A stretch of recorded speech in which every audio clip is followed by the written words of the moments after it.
Consejo número 8, consejo número 8 para defendernos de los dioses. Tenemos que cambiar radicalmente nuestra idea de Dios.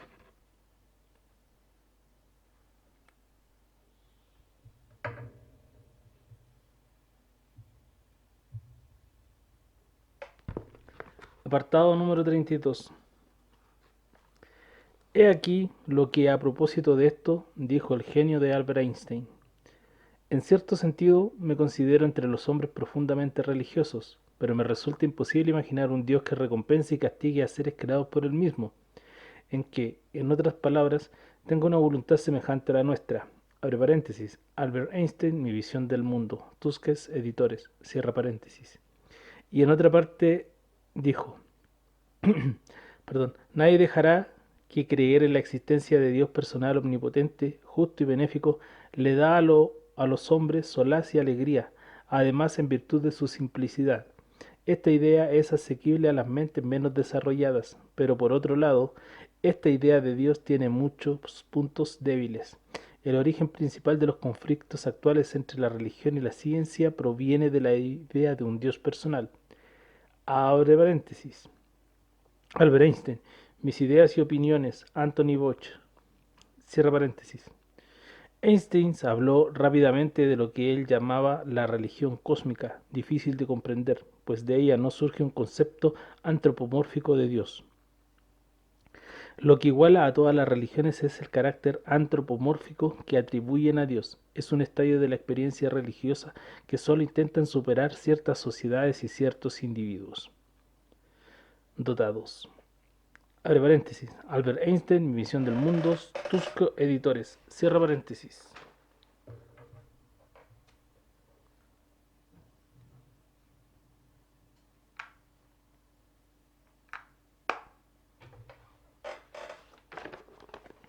Fin de apartado.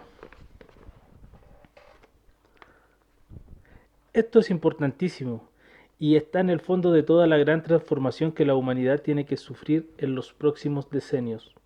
De hecho, esta gran transformación ya ha empezado a realizarse y de ella se ven señales por todos lados.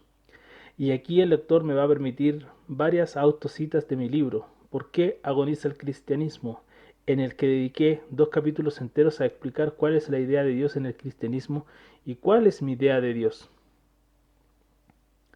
Empezamos con las citas. Quiero que quede bien claro que creo que hay algo que es inalcanzable en su totalidad por mi mente, que es la esencia del cosmos y que llenándola todo es diferente a todo. Dicho en otras palabras, creo que hay un Dios, pero ese Dios que yo deduzco con mi razón dista enormemente del Dios bíblico. La mera palabra Dios constituye un verdadero problema para la teología, y los teólogos más avanzados están, cosa rara, de acuerdo con ello. Tenemos que tener siempre muy presente que todas las ideas y los conceptos religiosos son obra del hombre y no de Dios, porque tal como dice Gabriel Bahanian, la religión no fue inventada por Dios, sino por los hombres. Y como es natural, el hombre vuelca y refleja en sus ideas religiosas todas sus ignorancias, sus fracasos y sus limitaciones.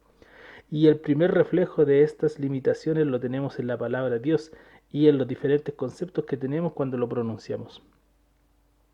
Yo confieso que más que palabras o conceptos claros para definirlo, lo que tengo en la mente son vacíos para explicar una realidad que se me escapa, y por eso prefiero explicar mi idea sobre él en términos negativos, diciendo lo que no es. Dios ni es persona, ni es hombre, ni tiene hijos, y mucho menos madre, ni es juez, ni es perdonador, ni es vengador, ni tiene ira. La ira es uno de los 7 pecados capitales.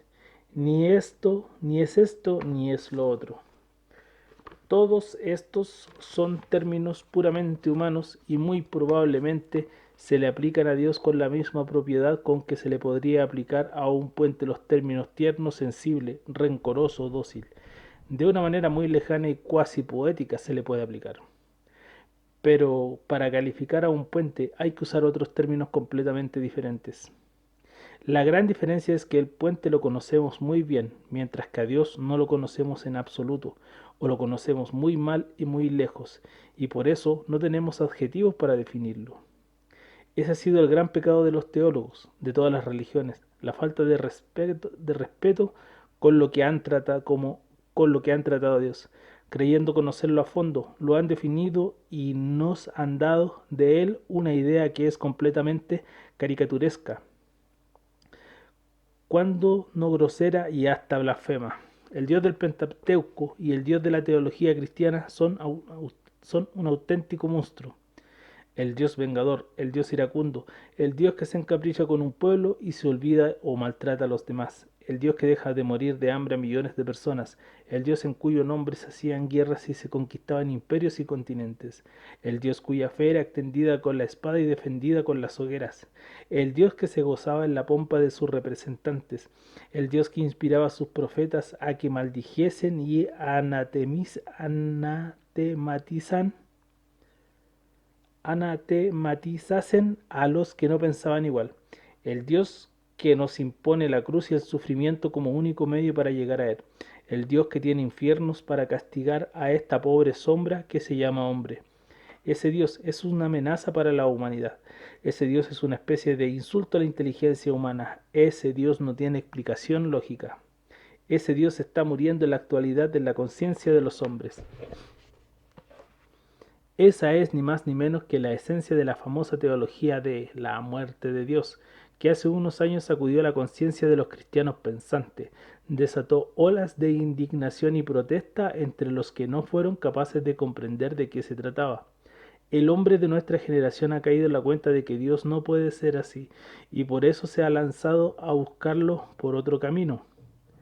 La mente del hombre de hoy está haciendo un enorme esfuerzo por concebir una imagen de Dios que esté más de acuerdo con la realidad, una idea en la que Dios no esté tan humanizado y tan distorsionado. En una lectura atenta y simple del Pentateuco, nos encontramos enseguida en que el Dios que allí se nos presenta, el Yahvé que se le manifestó a Abraham y a Moisés, es un individuo vengativo, cruel, encaprichado con un pueblo y feroz con los otros pueblos, que supuestamente también eran hijos suyos. Celosísimo de otros dioses, dioses que por otro lado no existían, a juzgar por las mismas enseñanzas de Yahvé. Intolerante, impaciente, incumplidor de sus promesas, incansable demandador de sacrificios sangrientos, abre paréntesis, con los cuales no hacía más que imitar a los falsos dioses de otros pueblos, cierra paréntesis, extraño en su manera de manifestarse, confuso y contradictorio en su mensaje a los hombres, absurdo en muchos de sus peticiones, errático en su manera de proceder, exigente, implacable en sus castigos, miope en cuanto a los otros habitantes del pueblo, en definitiva, demasiado parecido a los hombres, tanto en sus defectos como en sus virtudes.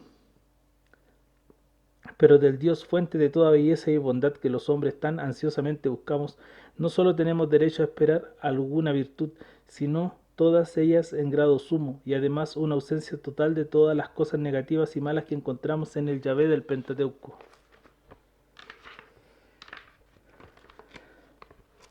Esta es, ni más ni menos, la imagen de Dios que nos salta a la vista en cuanto nos asomamos a las primeras páginas de la Biblia. Y para los que nos digan que es una imagen distorsionada, tenemos la sugerencia de que sigan leyendo los libros siguientes al Pentateuco para que vean los profetas y demás representantes de Yahvé entendieron de esta misma manera a su Dios. Y por eso nos habla sin cesar de su ira y de sus venganzas. Mi Dios no está aquí o allí, no tiene, no quiere, no se enfada, no castiga, no tiene necesidad de perdonar. Todo esto son atributos de las personas humanas y como ya dije, Dios es un hombre. Dios ni es hombre ni es persona. Indudablemente el hombre niño le da más seguridad,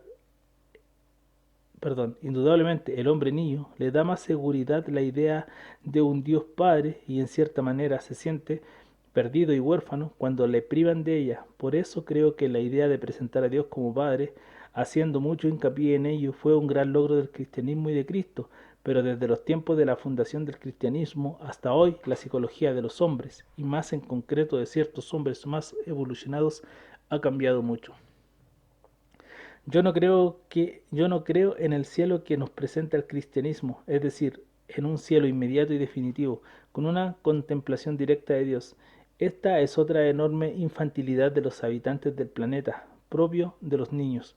Al llegar de vuelta a la vida, al llegar de vuelta de la escuela. El hombre quiere encontrar a su mamá Dios en casa, tiene necesidad de abrazarla, de saber que está allí, de contarle las incidencias de la clase de la vida. Pero tal Dios mamá, Dios hombre, Dios persona no existe. Dios es algo completamente diferente. Yo me siento mucho más cerca de Dios cuando veo su mano firme moviendo la gigantesca maquinaria del firmamento y cuando me asomo a contemplar los fantásticos panoramas que estamos encontrando en lo profundo de la materia, que cuando leo en el Pentateuco los carniceros y las venganzas del repulsivo personaje que el judeo-cristianismo nos ha querido presentar como el Dios del universo. Comprendo que para muchos hablar así de Dios los deja fríos y hasta en una impresión de cierta orfandad. Lo mejor que harán será seguir concibiendo a Dios de la manera que más beneficie a su psiquismo. Poco importa cómo lo conciban. Dios es como es y no como lo pensamos los hombres. El único consejo que a estas personas yo les daría es que su idea de Dios les quite todos los sabenitos de iracundo, justiciero, vengativo y exigidor perpetuo de dolor y de sacrificio que los doctos fanáticos le han ido imponiendo por el paso del tiempo. Y para terminar, la difícil tarea que me ha impuesto de expresar cuál es mi idea de Dios, diré que mi Dios es omnipotencia, mi Dios es orden, aunque el fantástico orden de la creación sea inabarcable muchas veces por nuestra mirada de mosquitos. Mi Dios es grandiosidad, no es cicatero como el Dios cristiano. Mi Dios es luz, mi Dios es belleza, mi Dios es amor, amor que en esta etapa humana de mi existencia lo siento primordialmente y se lo devuelvo a través de mis hermanos los hombres y a través de todas las criaturas. Y como mi Dios es amor, yo sé que tarde o temprano, y pese a todos mis defectos y mi pequeñez, acabaré inundándome de sí mismo.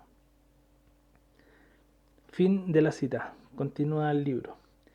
Y en una exhortación final, refrendo estas ideas diciéndole al lector: hombre mortal, mota de polvo, voluta de humo, copo de nieve que brillas un momento en la noche del tiempo y en un segundo te derrites en la tierra. Deja de andar buscando a Dios aquí o allá, no lo coloques en ningún sitio, no lo empequeñezcas, no lo caricaturices, no lo hagas una cosa más. Dios late en el universo infinito que te rodea y es demasiado grande para poder ser comprendido por tu pequeña mente. Deja de correr detrás de Dios como si fuese un muchacho travieso que juega al escondite contigo. Deja la infantilidad de pensar que solo puedes vivir feliz y decentemente si lo tienes agarrado entre tus brazos como si fuese un fetiche que te protege y que te dará buena suerte.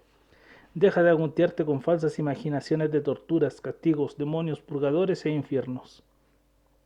Y siéntete con derecho a ocupar tu lugar en el cosmos. Mírate, eres un auténtico hijo de Dios, no por redenciones ni por salvaciones que nadie te haya regalado, sino por tu misma naturaleza que participa de la divinidad y que tú tienes para hacer evolucionar mediante el buen uso de tu inteligencia y de tu corazón. Bien, cita. Fin de cita.